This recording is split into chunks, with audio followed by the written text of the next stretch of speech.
Broadcasting live from the Business Radio X studios in Atlanta, Georgia, it's time for CEO Exclusive, brought to you by Anona Enterprises. Good morning and welcome to CEO Exclusive, where we get emerging trends from CEOs and their most trusted advisors. I'm your host, Soyini Koch. So, of course, we know social media is an ever-present reality in our worlds today. But one of the things that I think is something we should talk about is, well, how do you manage your brand across all the various social media with, various stakeholders and people who may be talking about your business? And I'm really happy to welcome today Amanda Gorecki and her finance manager, Scott Olton, from Healing Waters and Pure MD to talk about, some of their approaches to social media and maintaining their brand integrity across all of the different social media that they're using. So, Amanda, tell us how this trend is affecting you, and why you think it's important for CEOs that are listening to think about this. Certainly. This is actually something that has affected us recently, and we've really looked at how can we embrace this and approach this from a positive standpoint where it can help translate to sales for us and not be afraid of it. And so, when you look at social media, there's no way that a company can be, reaching every individual, especially if you're a small to medium-sized company. If you look at companies like Starbucks or big companies like that, they might have, a whole household of social media strategists that are engaging in their social media. But if you're in the mid-size, you may have one or two people. So instead, it's looking at how can you maximize your employee workforce to be, marketing, mavericks for you out there in the community using their own social media platforms, but still protect their brand. And that's something we've been embracing and walking through and learning about and trying to put good steps into place so we benefit from it, but also protect our brand. Yeah.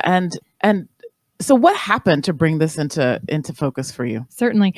We have Healing Waters is our company that we opened first. We opened it in 2002, and we do everything from spa services to plastic surgery. And so the therapists that, estheticians, body therapists, they're in their individual rooms and they're working to build their clientele. And, a lot of people work to network and build their clientele through a business card. But now with social media, people are becoming different levels of influencers. And so they're, starting their own Instagram page or starting their own Facebook page. And so we've had, employees that have said, I'm going to become a skin expert, or I'm going to become a body therapy expert, start my own page. I'm going to say I work at Healing Waters, and then I'm going to talk about all these things on my own page. And at first that was, oh my goodness, they're not saying that right. Or, oh my goodness, they didn't tag that right. And then we had to take a step back and go, maybe we could benefit from this. How could we, let's not be afraid. Let's not freak out. What are some strategies that we can do? Look, she has 300 people that are listening to her. Look at that audience. That's 300 people we weren't capturing. So how can we embrace this with these individuals and still market our brand? It's less work on us as long as we can navigate and do it correctly. Of course, there's the big risk, though, especially with Scouts here nodding, right? with these people, they could say things that affect your brand, or they could just take the brand in a direction that you don't want it to go. So how are you thinking about the risk? Scout, you want to weigh in here? Right.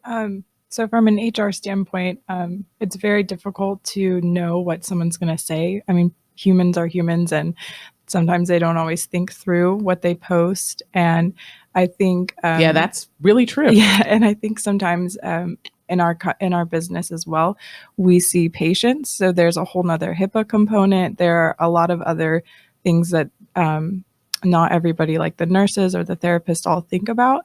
And so just managing what people say and if they get the right release and all of that stuff that they don't really think about has been difficult to bring to them and show them that these steps have to happen.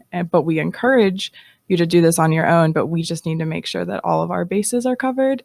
And I think that I think that's just not in the forefront of their mind when they do these things. So trying to maintain the brand and the patient's privacy is important as well. So tactically, what are you doing? So what is the strategy that you're Absolutely. pursuing to kind of harness the energy, but not let it go out of control? It's almost like in a sense like elementary age kid that became a teenager all of a sudden. You're like, holy cow, we just entered a new ballpark we weren't ready for. And so we've had to kind of get our ducks in line real quick because it's happening, and so first thing being is communicating with the individual, sitting down with them and coming at it from an approach of, giving them the high road and really realizing that they have good intentions. So approaching it from a point of, we believe you have good intentions with this, but here's the structure and framework we want it to be within. And so we went back to our social media policy that we already had, which was a little archaic, a little bit stiff, and really looking at how can we rewrite that so it's simple, easy to find, it's up there, and it's not this 3-page thing that is intimidating. So really focusing on what are the things in our social media policy we want to have happen and not have happen. So like one of the key things in policy would be like, you are not to talk on behalf of the company and you're supposed to talk from your perspective. So say, I work here. I work here. Delighted that I work Yes. here, but Right. I'm not speaking on behalf of the healing- company. Yeah. Exactly. So for Healing instance, saying in your social media, we don't have that service, or we're not going to have that service. Now you're speaking on behalf of the company, and so you don't know whether the company's getting ready to launch that service or not, and so you can speak first person, your opinion, first person, your experience. You can educate first person, but not speak on behalf of the company. So really looking at in your opinions policy. expressed here are strictly my own, blah, blah, blah. Exactly. Right. And so really keeping it of your policy simple. What is it we want? What is it that we don't want? We can't be, filming patients in the room. That's like a no, and keeping on the high level kind of issues and not getting into the minutia of the small things. And some of the small things you really need to kind of look away from, and just realize you can't control everything, because then the other piece of it is you'll stifle it at the same time. So really finding that balance of here is the guidelines, here's the, what we're trying to stay within. But as soon as you start to stifle it, now we're going to have it in shutdown, and then it won't happen. And, we could end up losing some good, strong players. Mm-hmm. So, and as you think about that core brand and maintaining that core brand integrity, what are the things that you want your extended stakeholders to really make sure that everybody communicates the same way? What are those things? So there's a couple of pieces on that. And like I said, we're like in the trenches working through this right now. Which is great. We love that on CEO Exclusive. Yes. So another piece that I think is, as you look at embracing something, marketing strategists and, our director of marketing, that's all she does is sit and think about catchy lines, catchy phrases, pretty pictures to do. So one of the approaches that we're also taking is putting out there for the individuals some posts that they could do. And not to be afraid of that. So not being afraid of, because yes, you want it to be authentic from them, but some people aren't creative. Some people, that's hard for them to come out. So almost like give them some examples. So giving them some lines within to color inside of. Exactly. So, right. Here's a couple ideas for you if you want to post.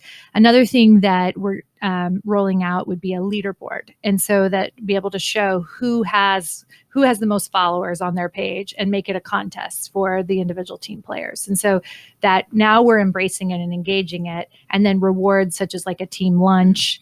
And then, the easier way and a lot of the platforms have made it easier to measure. So you can measure it like with hashtags.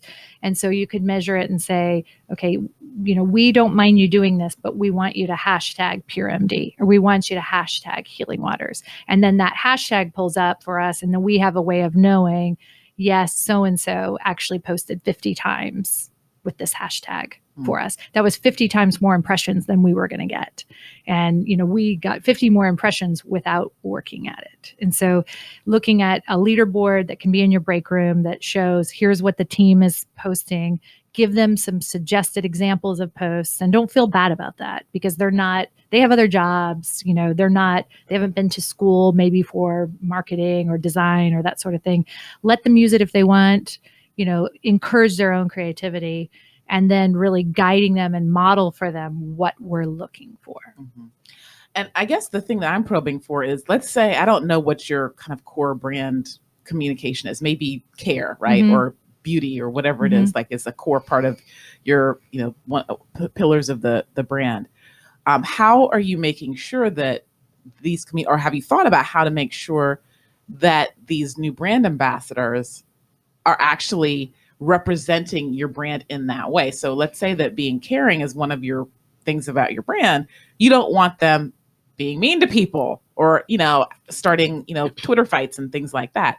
Have you given any thought to how to? Yes, that's actually one of the things we're kind of working through right now. And I think that is that is a tricky piece, because if you say a blanket statement such as use your best judgment, my judgment and your judgment could be completely different, right? Yeah. Some people's best judgment actually isn't quite all that good. Exactly. And so like one of our kind of pieces of our brand is health, right? Yeah. And so for us, we don't necessarily want someone doing shots of tequila on their story, when we're trying to promote health, sort of, or smoking. Yeah, exactly. And so it's like, where do you draw that line? And how can you give them guidance to say, help us out here. This is what we're trying to create. Yes. Go ahead, Scout. I was just say, I think it's very situational. And I think right now we're just taking things as they come and learning from them and moving forward.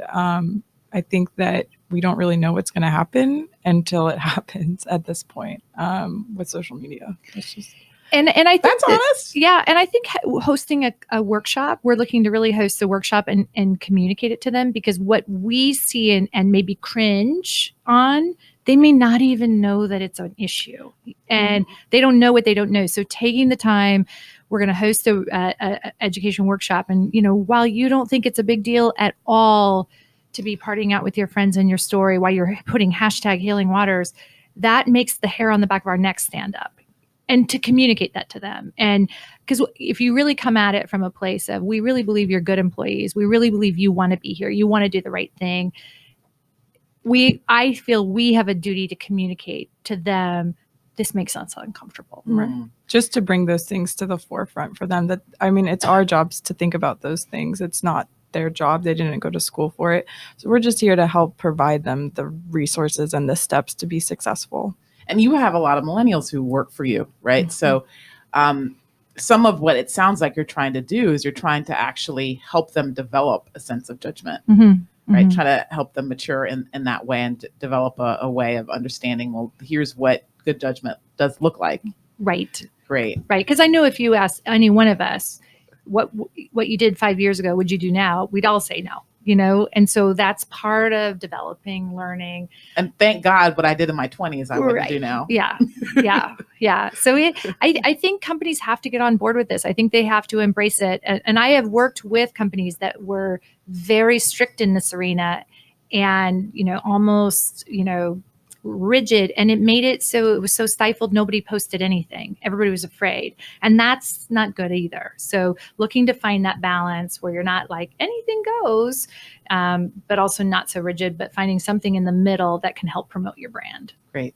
So listeners, we're talking to the management team from Healing Waters, their CEO, Amanda Gorecki, and their finance manager, Scout Olton. So now I want to turn the conversation to talking about you and your team, right? And how you all are, building a great team with millennials. We've talked about it a lot on the show, but I would love to hear what recommendations you have for the CEOs listening on how they can build a good, thriving, growing team with their millennials. We were actually talking about this as we were driving. Do you want to comment, Scout? Well, I'm actually millennial. I'm only 23. And so I think that not only, I think you just have to know we're trying new things, and you have to do different things to hit different age groups. And I think that we're learning what works and what doesn't. And with millennials, we were talking about how right now we're thinking we're going to use like a lily pad metaphor, and that we need to give certain people small individual weekly goals versus other people who like large goals, only communicate via email, and they don't need all of the attention. And so I think it's just where you are in life. And one of the things she and I were talking about as we drove here is, for some people, a 40-hour work week is very hard to manage. That if all of a sudden now you have 40 hours and you've got this objective, and what do you do with that? Especially if they came from a very structured environment that went from class to class, then tennis, then dance, then this. So now all of a sudden 40 hours, what do I do with that? And so helping give them structure to it, and putting that structure in place, because they're not used to having that big 40-hour wide open space to sit at a cubicle. And what do I do with that? And so, like she said, the lily pad of, and one of the things that I've learned about myself is I really don't do well supervising or mentoring or having a direct report of more than 4 to 5 people, because if I want to give them weekly feedback and give them those weekly lily pads, 4 to 5 people, and do a good job with it is about the most I can do. So kind of knowing that, and then giving them those baby goals, and short feedback loops, of like, this was great. I would like to see a little more of this. And I found with the millennials too, of really saying to them, I expect you to make mistakes, like you're going to make mistakes.